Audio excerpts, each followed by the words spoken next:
Hi, welcome to Create Room. I'm Rachna, your host for today. Today we have a very prominent guest with us, Alokparna. She's a mother, she's an educator, and she's a poet. Welcome, Alokparna, to Create Room. Thank you. Thank you for your generous welcome.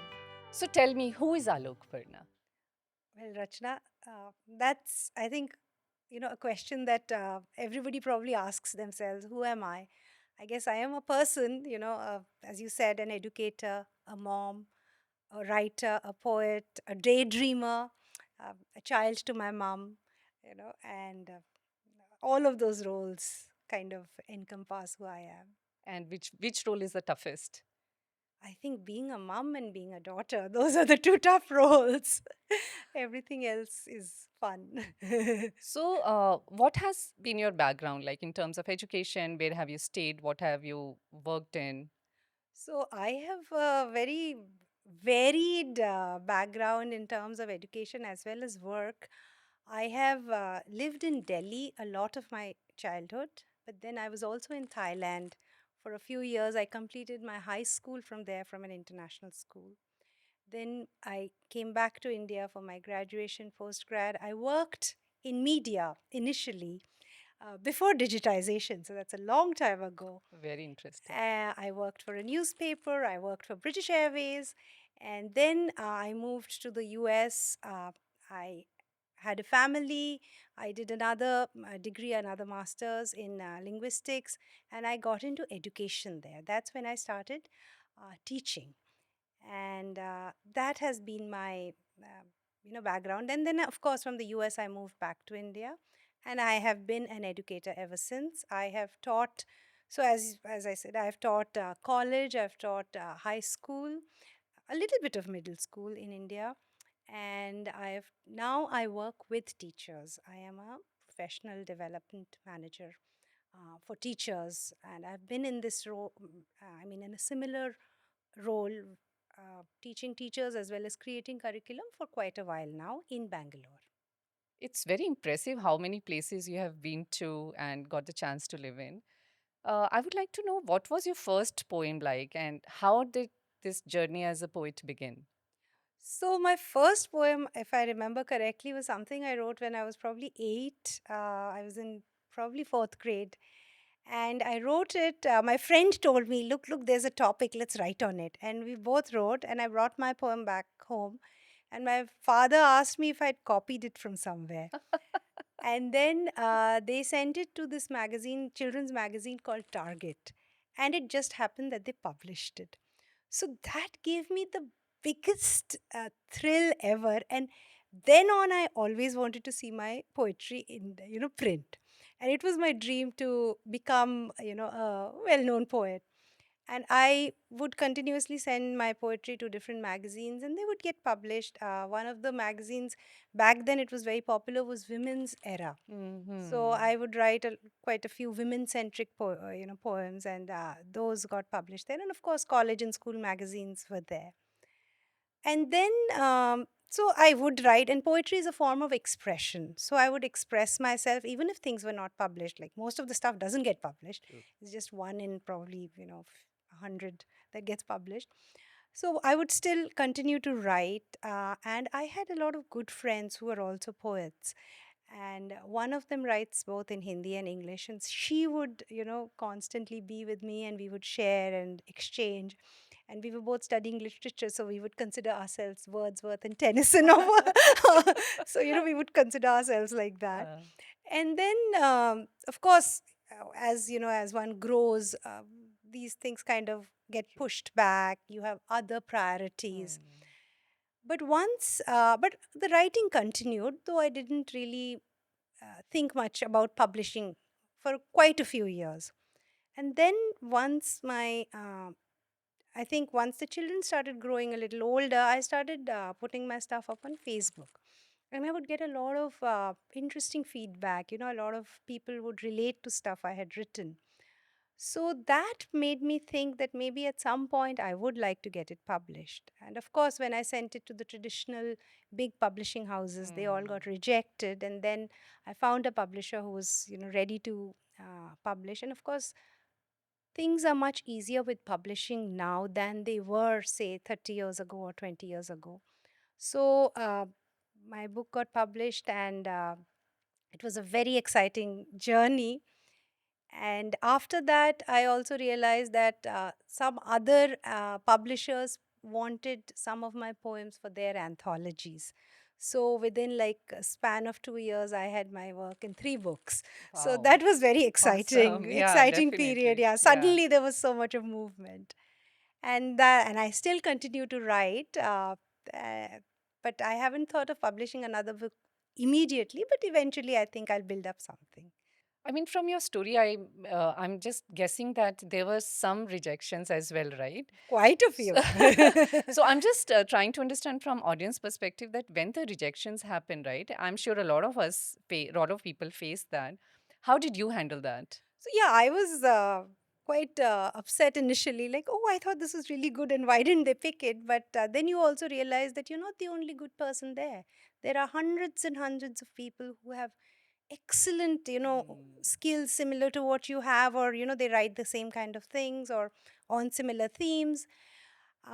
You it kind of helps you understand that maybe you can do this better, or Hmm. maybe there will be another time and another opportunity when things will change, and you will make it happen. And that's what happened with me as well. So after those rejections, yes, initially I was disappointed, Hmm. but then over the years one realizes that your writing gets better. Like, I think one improves one's writing over time.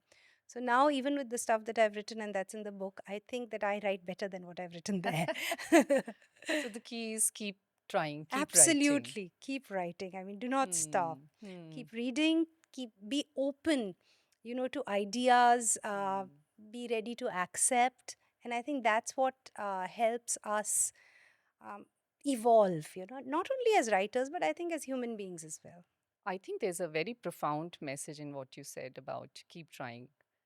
So that's great. So now that your book has been published, you think you have evolved in all these years as a storyteller or as a poet?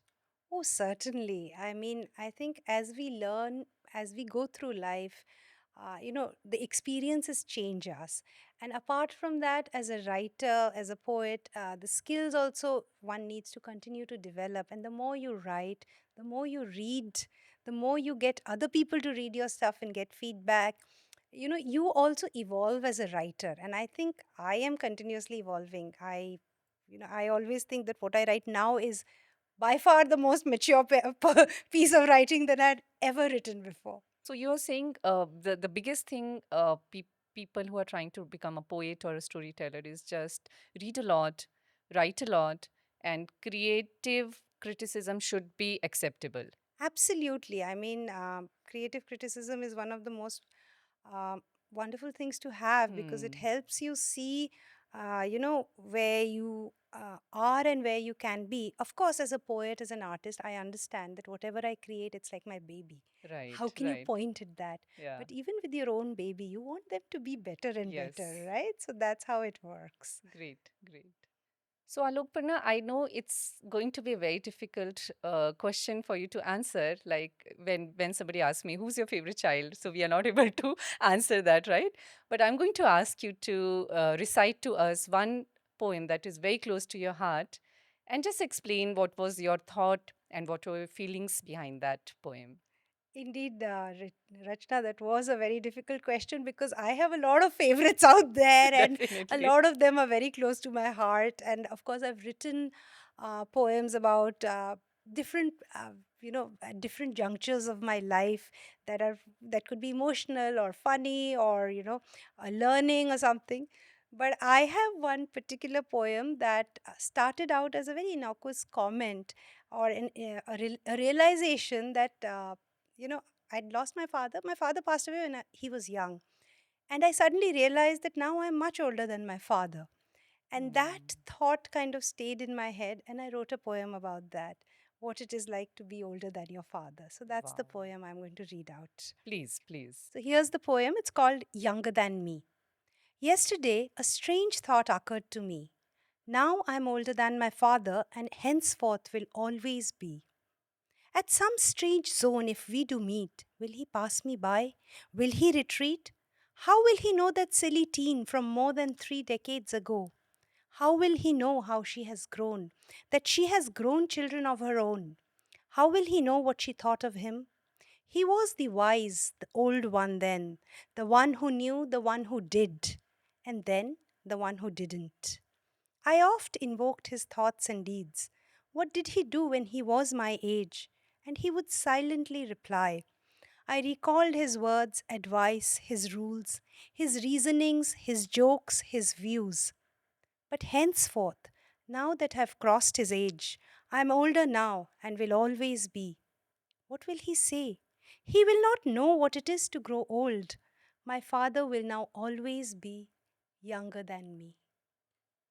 That is so heart touching. Anybody who has lost their parents at a young age, I'm sure they will really feel the depth of the emotions that you have written with. Thank you so much for writing such a beautiful poetry, Alokparna. Thank you. So, there are a lot of people who want to be poet or storytellers. So, I just wanted to ask you, what should be their path? So, from here, what's your journey going forward, and any tips for the aspiring storytellers and poets? I would say my journey forward is, I think it's going to be, I'm ready for anything. I don't know what's going to come next, you know. Okay. So at one point, I had created a YouTube channel of poems where I had read out poems. Uh, I would like to actually go and do some, live performances if that's possible. That will Hmm. be one path, I think, because a lot of my poems would reach out to and touch people because they are about what is happening now in the world, you know. Hmm. um, my my message to aspiring poets is continue to write. You know, people Hmm. will laugh at you. What is poetry? Like, what are you doing? How is it relevant? But remember, poetry is the earliest form of passing on information. Even before writing was invented, poetry, rhymes, rhythms, these were the things used to pass on information from generation to generation. So, poetry is something very, very internal to us. Most people, we've learned to ignore it, but it is there. Hmm. And when you write poetry, you are reaching out to a lot of people who don't even know it is within them. So if Hmm. you can create that spark of, inspiration for somebody, I think you're on the right path. I'm sure it will inspire a lot of people. I had read a quote which said, "Keep smiling. You never know who you are inspiring." So I think this is something similar. Keep writing, keep trying. Absolutely, Yeah, na? Yeah, absolutely. yeah, yeah. Do Great. not stop, you know, continue to So write. anybody who wants to read and get to know you better, what you're writing, where can they find your work? So I have one book which is available both on Amazon and Wolf Book Publishing. Mm-hmm. And there are two other anthologies of which I am a part of. All Mm-hmm. three are available on Amazon. Okay. I also have a YouTube channel where I have read out some of my poems, which are some of which are very relevant to what is happening in society today. Which includes? Which includes, the way women are treated, Hmm. even though women are considered, Devi in India, Hmm. the treatment meted out to them is not exactly quite that. That's true. So there was one poem I had written right after the RG car case in Kolkata, and there, and even after that, there were so many cases. And I wrote a poem called "We Must Rise." It's in this book on Hmm. mythology, Hmm. where there's a conversation between Durga, Kali, and Parvati, and they're talking about how they are goddesses, and yet, what is the condition of women on earth. And that actually got an award in the India Writers Project Editors Award, and that is also there out on YouTube. And I think those poems talk to women about women, not just talk to women, but talk to the people about women and what we can do to make things better. That's so incredible, Alokparna. I'm so impressed. And I really wish that we can see more of your work either published or see you perform in some events. And I really hope your message gets across to a larger audience.